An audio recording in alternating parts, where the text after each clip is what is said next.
do you believe Biden and his generals? Yeah. And this fucking guy, Milley, this is the critical race theory guy, by the way. Yeah.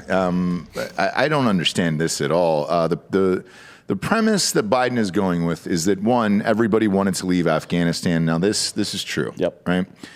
Two, that this outcome was unavoidable and unexpected. And how could an entire country be taking over in 11 days? The answer is simple. It wasn't. And I was talking about South Korea, not South Vietnam. South Vietnam sucks. Okay. A lot of textiles, though. But here's the timeline that you've laid out here. Yeah, well, I mean, that's the thing. So just to restate the premise, Biden is saying that it was all gone in 11 days. Yeah, he's saying that this was unexpected. General Milley says nothing in our intelligence suggested this might happen, right? Mm-hmm. And what is that happened? The that happened is that the country fell to the Taliban in 11 days. I'm going to tell you right now why none of that is true. Complete fucking bullshit. So May, right? We talked about this on the American Party yesterday. We'll go through it briefly here, but if there is, if you want to go deeper. Yeah, I'll read it. So starting in May, and this is according to your timeline that you guys talked about on American Party yesterday, military offensive begins. By the end of the month, 421 Afghan districts. 15 out of the 421 Afghan districts were under Taliban control. June, another 69 districts were captured by the Taliban almost immediately at the beginning of the month.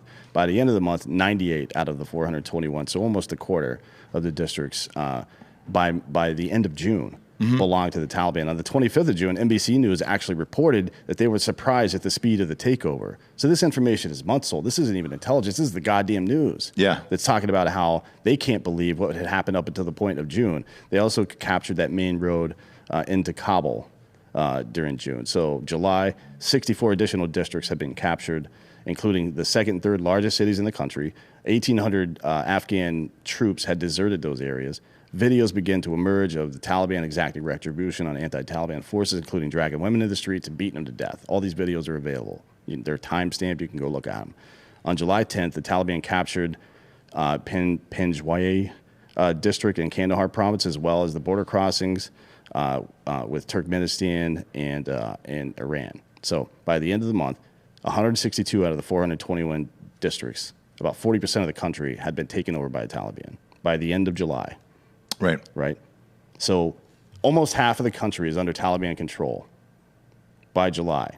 None of this shit that we're talking about in the news right now began until the 7th of August. So this 11-day narrative is completely false, is obviously what you're saying. This stuff has been going on since May. August 7th, rapid troop removal by the U.S. continues, and the Taliban executes its largest offensive yet to take over the remainder of the country.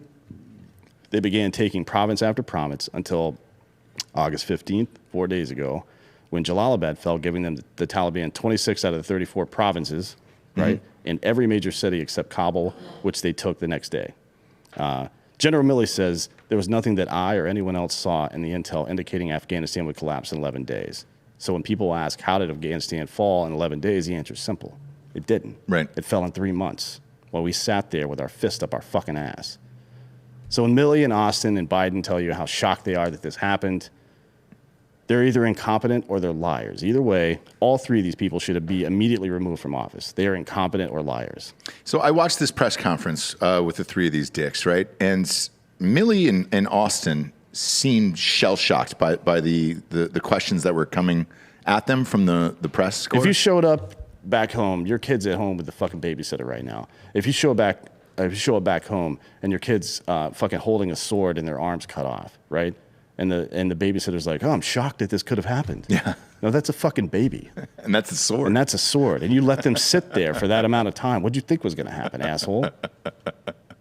These people should be, fucking Milley and Austin are disgraces. They should be stripped of their military record entirely. They should be fucking court-martialed completely out of the military for lying to the American people. Fuck these motherfuckers. Let me ask you this, because I simply just don't know. Did they come in with Biden during this administration? Yes. Or have they been there? Well, Milley's been he's a general. He's been around for a while. Lloyd Austin was commander of 18th Airborne Corps at one point, which I was actually, I was one of the color guard at his change of command ceremony in like 2006 or some shit.